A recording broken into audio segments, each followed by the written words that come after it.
Assalamualaikum warahmatullahi wabarakatuh.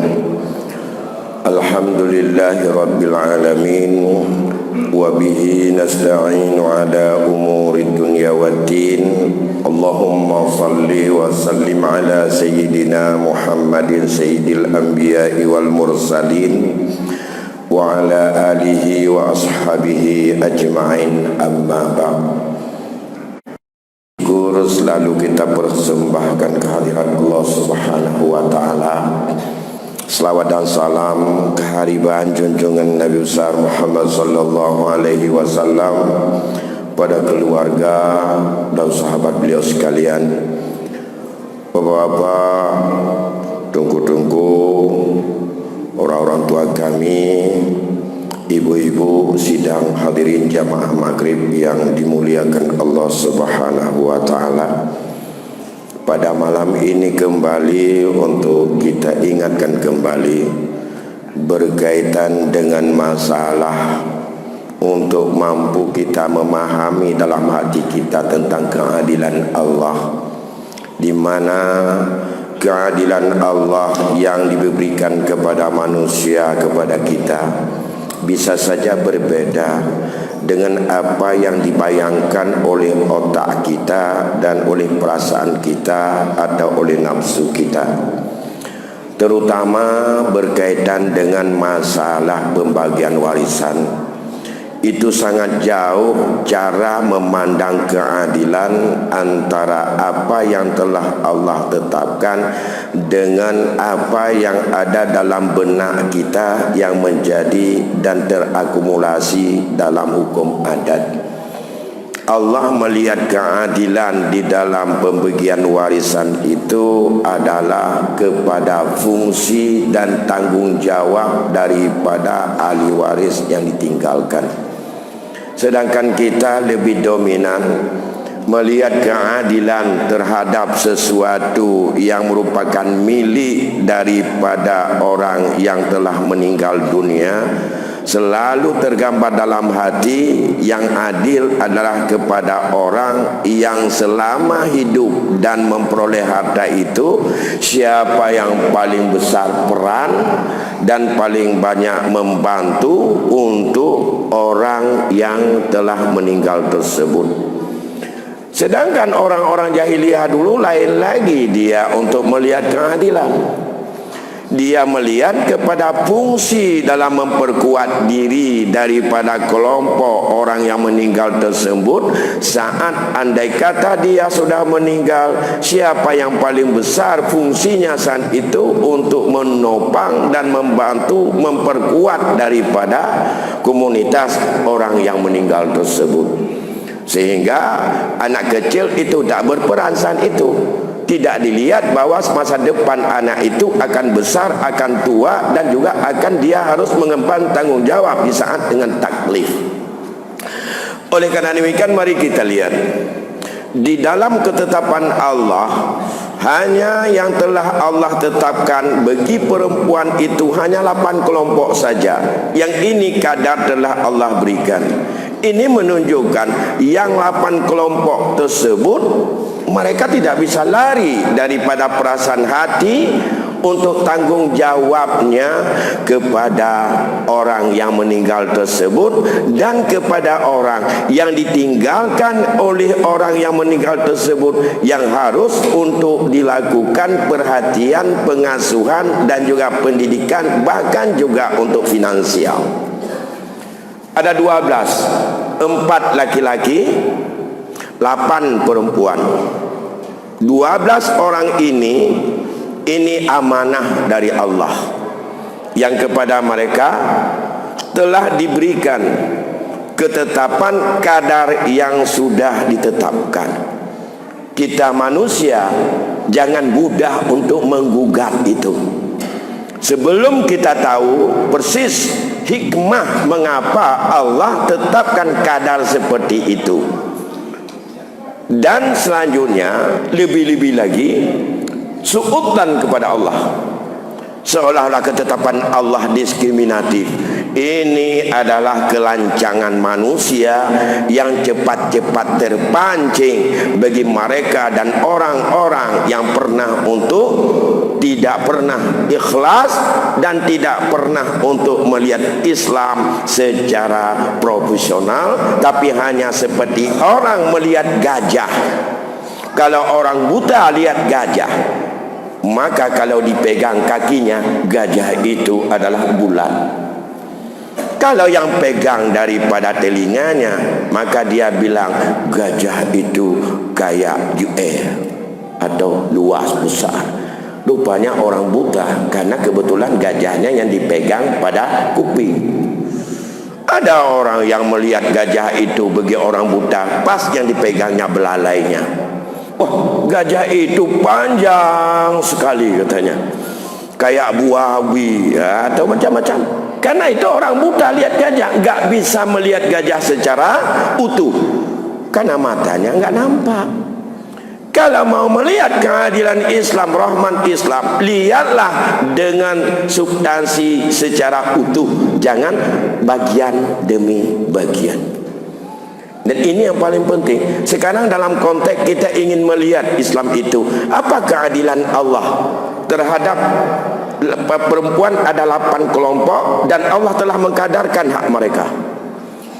Karena semua 8 itu, apabila kita teliti dengan hijab yang bisa menghalang mereka itu, mereka punya kewajiban untuk memberikan asuhan, memberikan pelayanan, memberikan daripada segala bentuk untuk apa saja yang bentuk non apa itu, yang bukan daripada finansial, yang bukan material. Contoh di antara 8 saya sebutkan dulu. Yang pertama, anak perempuan. Yang kedua, cucu perempuan dengan tertib. Yang keempat, yang ketiga ibu. Yang keempat istri. Yang kelima nenek. Yang keenam saudari kandung. Yang ketujuh saudari sebapak. Yang kedelapan saudari seibu. Tidak lebih. Kalau istri enggak masuk. Saya ulangi, yang pertama anak perempuan. Yang kedua cucu perempuan dari anak laki-laki. Itu yang kaum kerabat. Yang ketiga ibu. Yang keempat nenek. Yang kelima saudari kandung. Yang keenam saudari sebapak. Yang ketujuh saudari seibu. Tambah satu wanita, karena hubungan perkawinan dalam keluarga adalah istri. Mereka sudah ada ketetapan dari Allah, bagian yang harus diterima. Cari hikmah sedalam mungkin sehingga kita tak pernah merasa bahwa hati tak pernah ikhlas menerima ketetapan Allah ini. Kalau enggak selalu kita resah. Yang enggak punya anak laki-laki begitu mau meninggal dunia susah bagaimana, harta saya diambil oleh wali. Yang enggak punya anak atau cucu laki-laki susah, takut diambil oleh kakek atau oleh saudara, oleh saudari atau oleh saudara sebapak atau sebagainya dan sebagainya, atau oleh pamannya. Nah, yang pertama, mengapa Allah tetapkan kepada anak perempuan dengan kadar dia? Yang pertama dikadarkan anak perempuan itu apabila dia sendiri tidak ada anak laki-laki, ia diberikan oleh Allah setengah harta. Andai kata dia 2 atau lebih, Allah berikan kepadanya 2/3.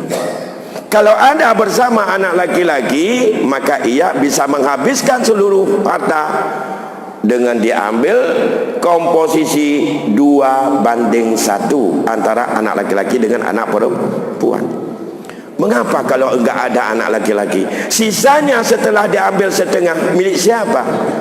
Milik laki-laki yang bertanggung jawab terhadap dia dan terhadap si mayit. Andai kata si mayit tidak hadir, laki-laki yang bertanggung jawab bagian finansial.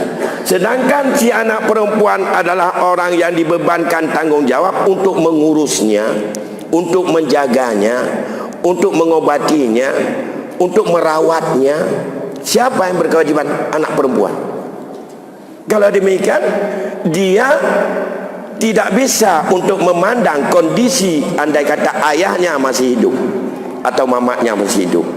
Maka bagi dia, tapi dia tidak dibebankan oleh Allah untuk mencari obat, untuk mencari makan, untuk minum, tidak diwajibkan. Siapa yang wajib mencari makanan, obatan?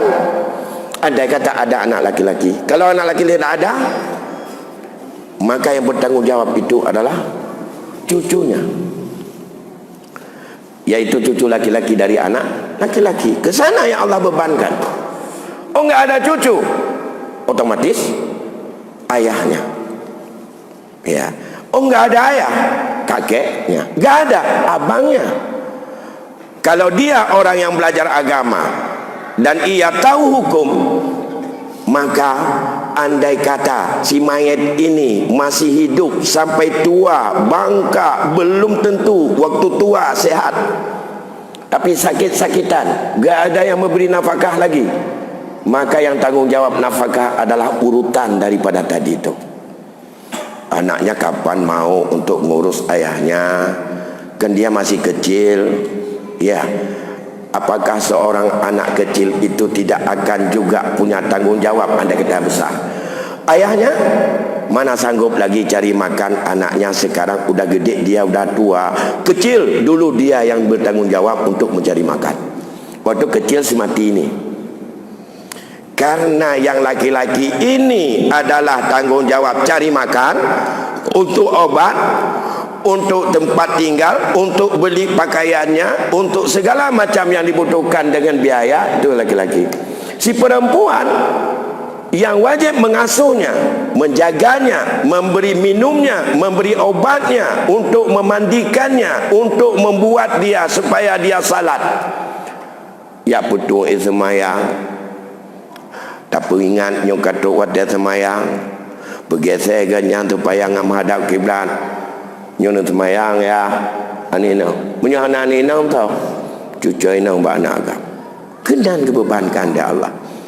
Jadi begitu juga dengan lain. Maka andai kata mereka tidak ada, berpindah kepada siapa? Saudari kandung. Kalau enggak ada saudari kandung, saudari sebapak. Maka dikatanya menyona ada tu yang kastrop. Ha le ge kerja nyantau tanggung jawab anak hana, lakau hana, atau isteri tidak ada. So kita kakaknya yang perempuan wajib untuk mengurusnya, gantau pakaian, temano, pegle, bek tanpa melalat inan. Hana kebubut urang akhirat ketuntut ya Allah. Maka keadilan itulah yang diingatkan.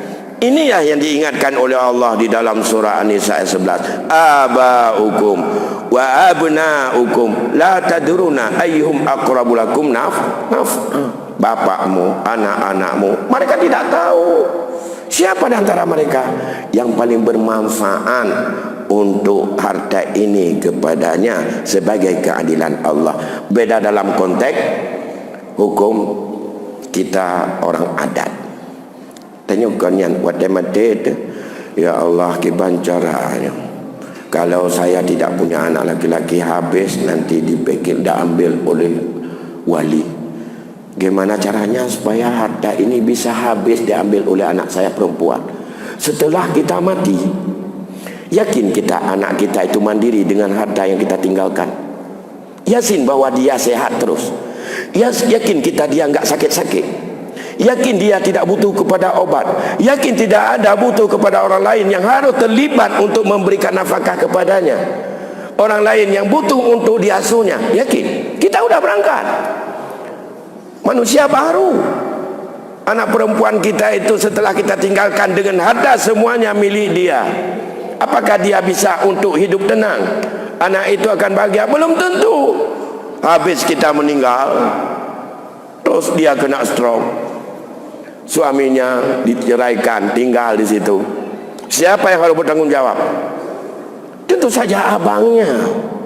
Mengapa juga kita suka susun untuk berfikir supaya abangnya ini jangan ambil sepeser pun untuk dia? Apa kita tahu anak kita ini akan mandiri?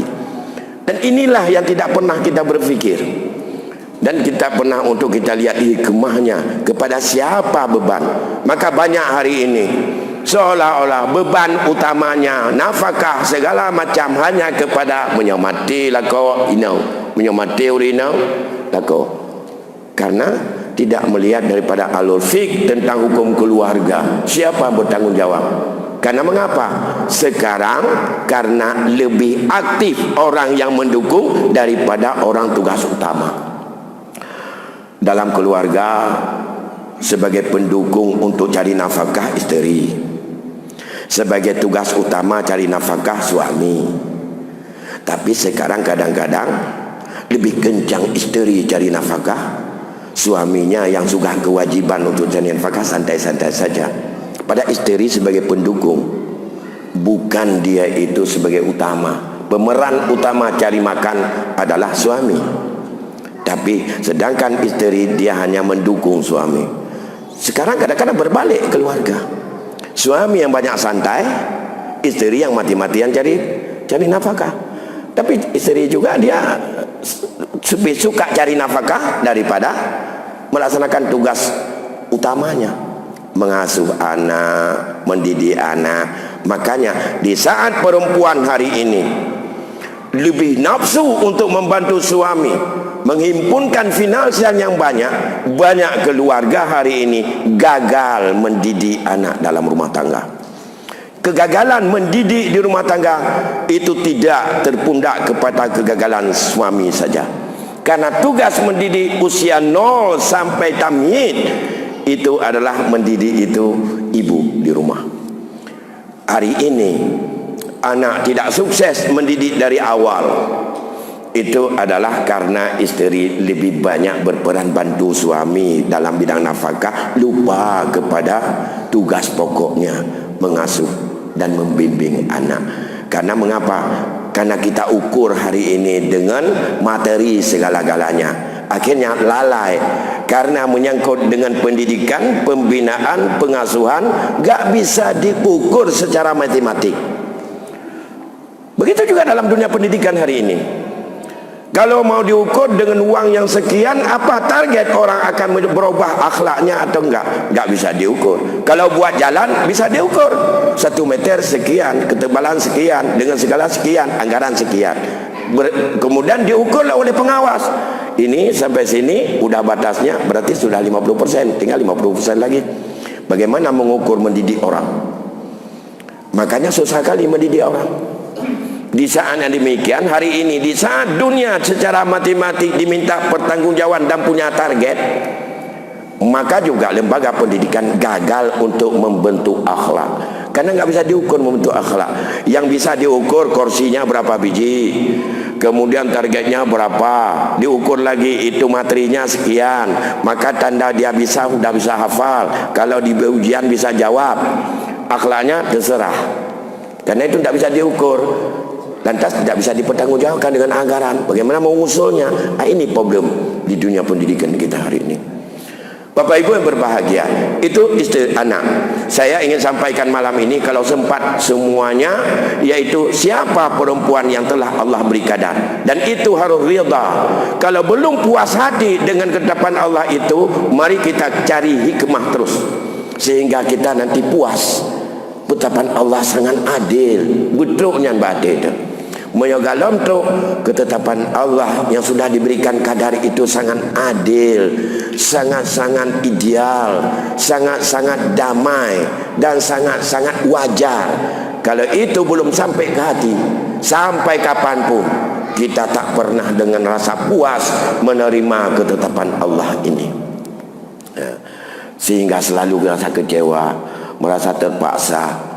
Maka tanya Allah, tak boleh dia nampak ya tak masalah hukum warisnya. Yang penting saya dah menjujur saja. Tidak semudah itu dah menjujur. Kalau sudah tahu berapa yang Allah berikan, masalah antara orang hidup dengan hidup berikan apa saja itu tidak apa-apa. Satu. Yang kedua, cucu perempuan. Dia ada 4 fungsi dia. Yang pertama, andai kata tidak ada anak laki maupun perempuan, ia mendapat 1/2 andai kata sendiri. Sama dengan karena dia aulad. Mengapa dia disebut aulad? Satu orang perempuan, karena anak cucu perempuan itu dan cucu laki-laki itu bibitnya dibawa oleh ayahnya. Ayahnya kawin dengan seorang wanita. Untuk lahir cucu itu, bibit daripada ayah sangkut pada seorang wanita isterinya. Lahir anak itu, dia masih dianggap saham. Dengan itu masih ada hubungan nasab. Tidak akan lahir dia tanpa melalui rahim daripada isteri yang dibawa. Sedangkan cucu dari anak perempuan, ini cucu anak laki-laki. Dari anak laki-laki, cucu perempuan, mengapa disebut zawil arham?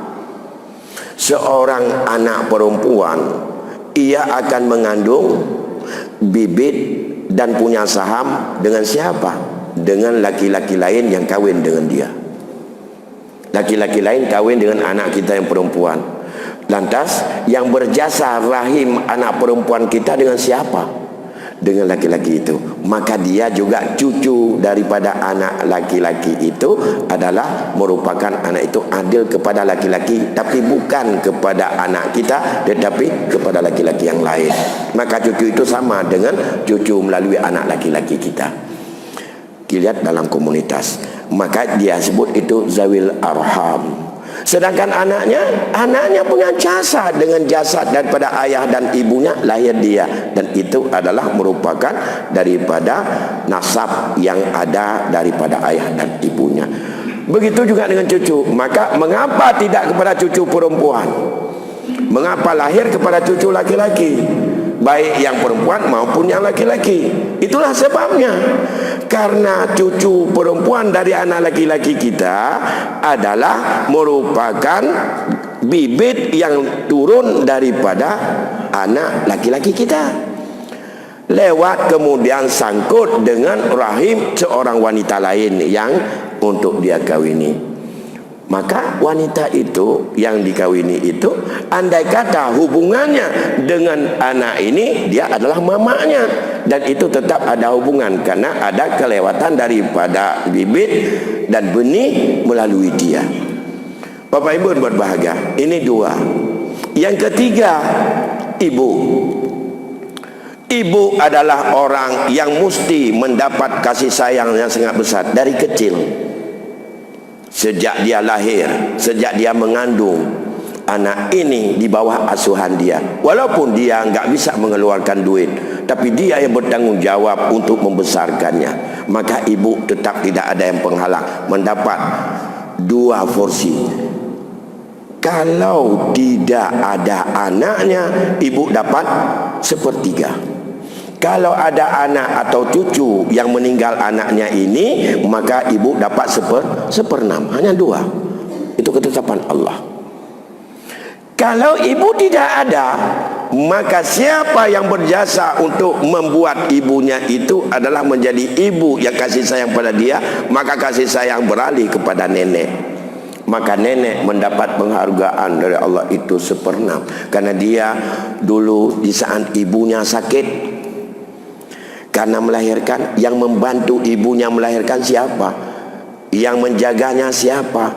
Yang memberi minum anak kecil ini kita lahir siapa? Nenek.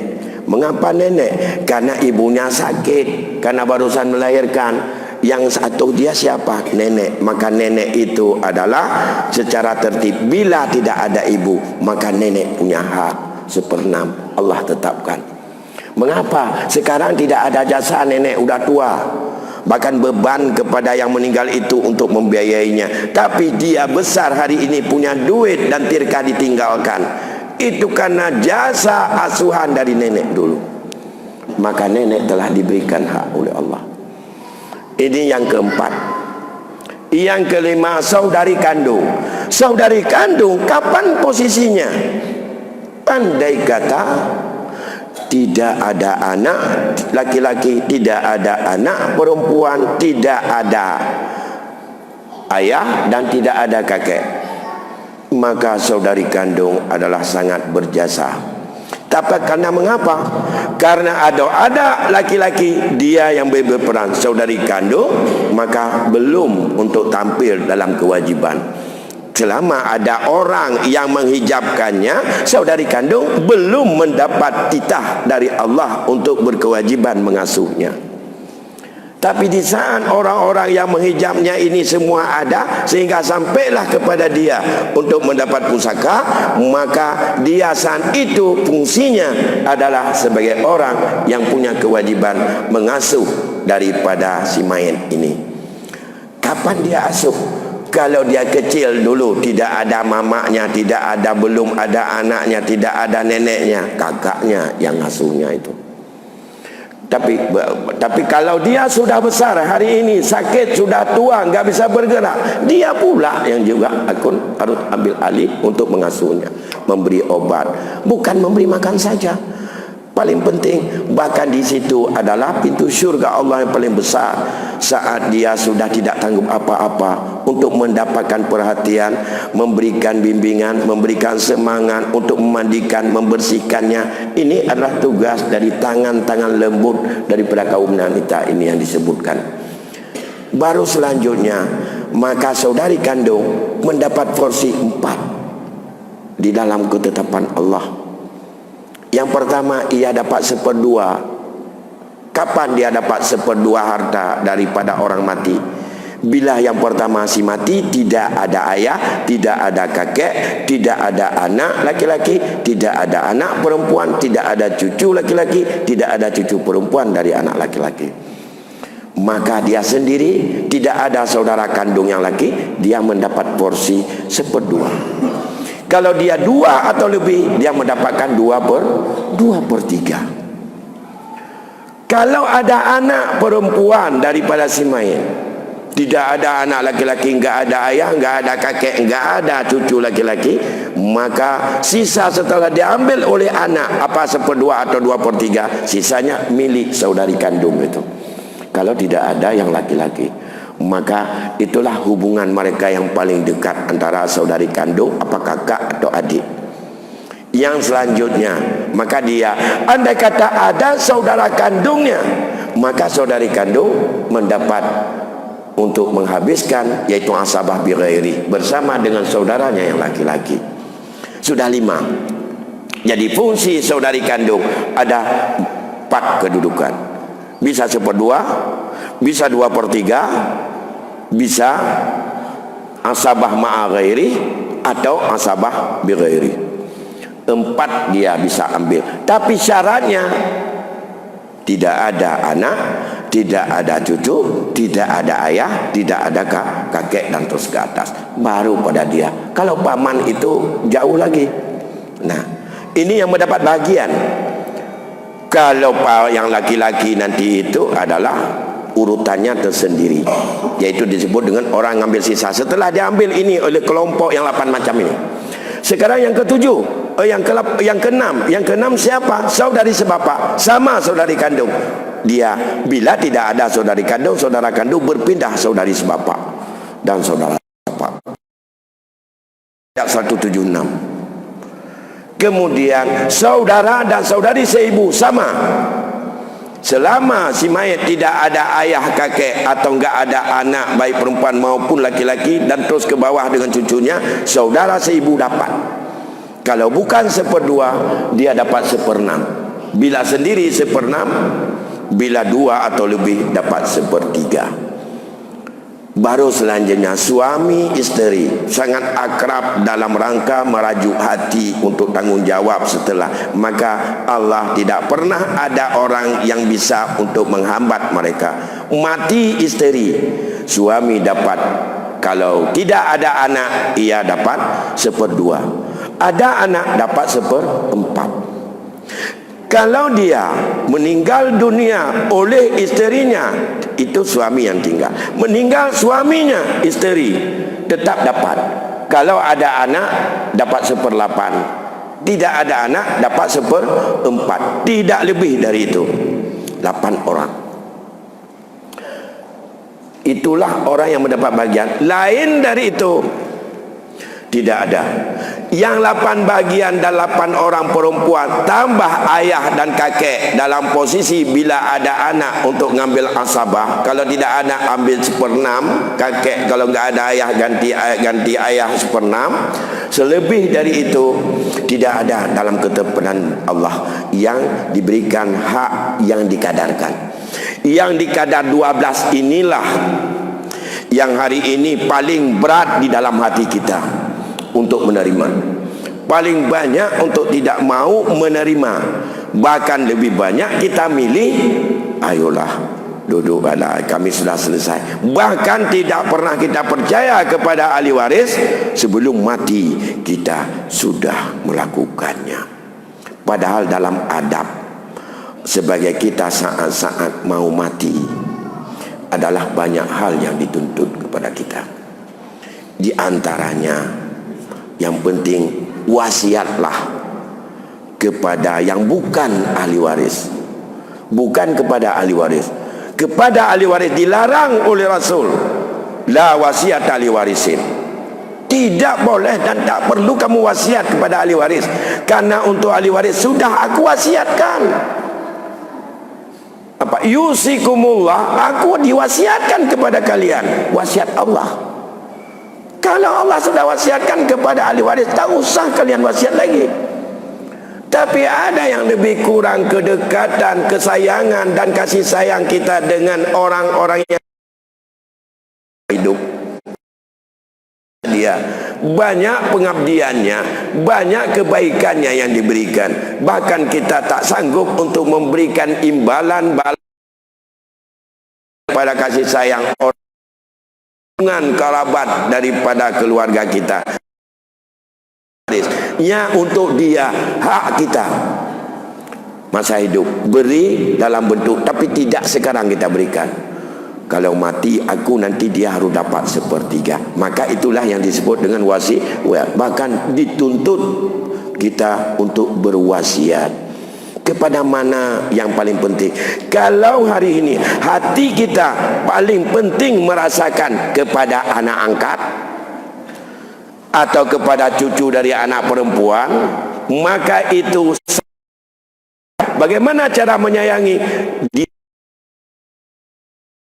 Tulislah, ucapkanlah bahwa kita wasiat 1/3 dari harta kita untuk mereka. Jangan disuruh kasih sama Allah, karena orang yang tidak punya kewajiban ini beda-beda hubungannya. Tentu saja itu masih Allah berikan hak daripada kita. Orang yang tidak ditetapkan oleh Allah ada hak pakai kita 1/3. Ini manfaatkan. Jangan tunggu bertengkar ahli waris berkaitan dengan, dan itu tidak ada penghalang. 1/3 mutlak sah. Kepada siapa? Lebih-lebih dalam konteks kita ada anak asuh, anak pungut, anak asuh, tabani, itu sanggup kita Allah. Walau dalam ketetapan KHI, dalam KHI untuk anak angkat, kita banyak anak angkat, boleh untuk diberikan dengan wasiat wajibah, tapi tidak dipaksakan. Artinya kalau kita tidak memberikan kepada dia wasiat, begitu kita anak itu boleh untuk mengadukan ke mahkamah, dan mahkamah memutuskan ia sama seperti anak diri sendiri atau anak sulbinya untuk hak seperti bagian daripada anak kandung. Itulah KHI. Tapi secara syar'i kita enggak ada jalan mempertanggungjawabkannya. Enggak ada jalan yang mampu untuk kita analisa secara fikih. Kita ada Allah apabila mengejar dunia dan mencari legalitas. Jangan cari, takutlah kalau tidak legal dengan syariat, tidak legal dengan fikih, walaupun legal dengan undang-undang manusia. Kalau enggak seperti itu, ya ikut aja acara Belanda. Bagi seorang isteri yang kepingin harta suaminya, gak ada anak, tidak masuk kepada ayah dan ibu dan keluarga dia, kalau pilih dengan hukum Belanda, semuanya milik si isteri itu. Karena isteri pada level pertama. Tapi apakah setelah kita ambil dengan jalan legal di dunia, apakah kita bisa bertanggungjawabkan di hadapan Allah itu kelegalan legal pada manusia, tidak legal pada Allah, maka kita akan menghadapi daripada hukum Allah nanti. Masih ada waktu nih. Kalau ada pertanyaan boleh, saya pikir silakan Pak. Silakan.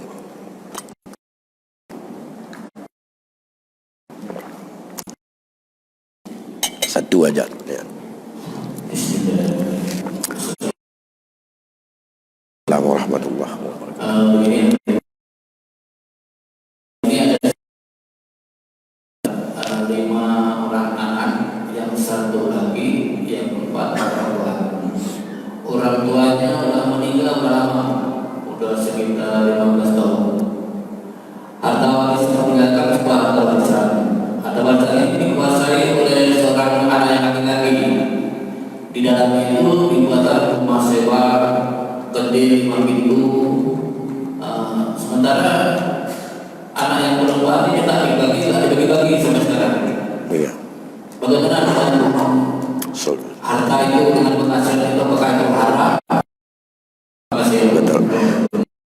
Assalamualaikum warahmatullahi. Kalau pertama sebelum solusi, hukumnya kedudukan apa? Si laki-laki sejak 15 tahun yang lalu dia mendapatkan dari seluruh kekayaan orang tuanya, milik dia hanya 2. Berapa bandingannya? Mereka kalau tidak ada ahli waris, mamanya tidak ada si mayat, artinya nenek mereka 5 saja, 4 perempuan tadi Pak ya, 4 perempuan 1 laki-laki, maka 4 kali 1 4 tambah 2, jadi jumlah 6. Maka yang legal dan halal dimakan oleh si laki-laki yang 1 orang ini pada harta peninggalan ayahnya itu sejak ayahnya meninggal hanya 2/6. Itu milik dia di situ, 2/6. Sedangkan 4/6 itu milik daripada adik atau kakaknya yang perempuan. Maka kalau dia ingin bertaubat kepada Allah, dia harus lihat kembali ke belakang. Sebesar apa yang telah dia pakai, baik daripada yang ditinggalkan maupun hasil yang diperoleh. Karena setiap barang yang ditinggalkan tuanya, mulai saat itu sudah berpindah kepada adik-adiknya yang perempuan 4 bagian, dan untuk dia 2 bagian. Yang dia makan hanya di luar daripada haknya 2 bagian, itu dia telah makan daripada hak adiknya. Nah, yang dimakan apa? Baik ain harta itu maupun hasil dari harta itu. Karena hasil yang dihasilkan dari harta itu, misalnya sudah ada toko atau rumah sewa. Rumah sewa yang ditinggalkan sejak sangat ditinggal. Yang pertama, rumah itu bagi 6. Kalau ada sewa 1 bulan 60.000, hak dia 20, 40 milik daripada adik-adiknya hasil. Kalau dia jual, itu punya hak dia jual, tak boleh lebih daripada 2/6. 4 itu tak sah dijual tanpa kerelaan daripada 4 ini. Maka dalam hal ini kalau hukum. Oleh karena demikian, bagaimana solusi? Itulah kadang-kadang kalau yang laki-laki ini ngancam saja dengan bermacam alasan. Adik-adik yang perempuan, itu dampaknya dengan penguasaan demikian. Perempuan biasanya mengalah. 2 sebabnya. Takut putus hubungan silaturahmi, atau takut bahwa tersiksa terhadap orang tua karena dia bertengkar gara-gara peninggalan. Tapi hatinya tak pernah puas yang dilakukan. maka abangnya yang makan ini selama belum dia kembalikan hak adiknya yang sudah dimakan atau dimaafkan oleh adiknya kepadanya, dia akan berlanjut dalam makan haram milik orang lain. Siapa orang lain? Kakak atau adiknya. Jangan pikir orang lain itu harus orang di luar rumah. Seperti yang pernah kita sampaikan, ibu dengan anak adalah orang lain dalam konteks harta. Bagaimana? Yang lebih parah lagi, andai kata anaknya masih yatim, ibunya yang makan. Apakah ibu disebut sebagai orang yang makan harta yatim? Iya. Karena ibu jangan pikir, saya kan mamanya, kan tidak apa-apa. Atas nama harta anak yatim, jangankan adik, abang, mamanya sendiri juga termasuk dalam kelompok makan harta anak yatim. Atau sebaliknya sekarang, anak kecil itu meninggal mamanya. Anak kecil itu ada harta, ayahnya makan, ayahnya pemakan harta anak yatim. Ya, oleh izin, tidak ada makam izin pada anak yatim, karena dia itu izin tak perlu dan tak diperhitungkan oleh syarak. Belum pegang hukum, anak iman dihukum lom anak umir. Kenapa lagi? Satu-satunya taubat kepada Allah dan kembalikan hak dia, kecuali makannya bil ma'ruf. Bagaimana cara makan? Kalau ada yatim bisa makan dengan ma'ruf. Ma'rufnya kita makan dengan niat berhutang, nanti kita kembalikan. Atau kita makan sekedar ujrah ongkos kerja dalam batas minimal. Itu boleh kalau kita bekerja tunggu upah pada harta anak yatim. Tapi kalau banyak adik, nggak ada jalan maaf kecuali diucapkan oleh dia, saya mulai hari ini saya ridhakan semuanya. Bagaimana diridhakan kalau tidak mau selesaikan? Itu bagaimana solusinya? Dua. Pertama, kumpul adik-adiknya. Untung sekarang masih hidup. Bagaimana kalau dia meninggal? Sama siapa mau minta maaf? Karena begitu meninggal salah satu adiknya, harta itu sudah menyebar milik lebih banyak lagi kepada mama dia, kepada suami dia dan anak-anak dia. Minta maaf sama sana, bukan miliknya, tapi milik itu sudah turun dan mereka tidak tahu berapa hak dia. Karena sudah turun, karena tidak dibagi. Maka paling rumit mencari untuk sama siapa saya mohon maaf, siapa saya mohon keridhaan. Maka dalam hal ini sekarang kalau masih hidup adiknya empat lebih bagus, sekarang duduklah, duduk musyawarah, bagi hak masing-masing. Yang sudah terlanjur dimakan oleh abangnya minta kerelaan atau minta untuk dibayar sebahagian, yang lebih dari itu mungkin tak sempat saya hitung lagi, mohon kamu izinkan dan kamu ridhakan kepada saya. Itulah yang bisa untuk membersihkan hartanya. Oh, tidak mau seperti itu, tidak mau selesaikan, caranya sekarang buat pengaduan. Kalau memang tingkat orang tua kampung nggak bisa selesaikan, buat keberatan. Dan itu tidak dianggap kita adalah sebagai untuk memecah belah dan memutuskan silaturahmi. Karena menuntut hak bukan marah orang kita tuntut hak pada dia, itu bukan memutuskan hubungan silaturahmi. Sama dengan orang isteri kita atau abang kita atau adik kita pakai buka aurat pergi, lantas kita marah dia, kita ingatkan marah. Apakah itu hubungan silaturahmi? Gara-gara kita ingatkan, kamu tutup kepalamu, kamu tutup auratmu, jangan begitu tiap hari ke kota, jangan begitu tiap hari, malu dan aku bertanggung jawab kepadamu. Gara-gara itu dia enggak mau ke rumah kita, gara-gara itu enggak mau ngomong dengan kita. Apakah itu kita hubungan silaturahmi kita putus? Enggak. Kita cegah dia dari perbuatan mungkar, bukan untuk kita hubungan silaturahmi. Dan kita tidak marah, dia yang marah karena diingatkan.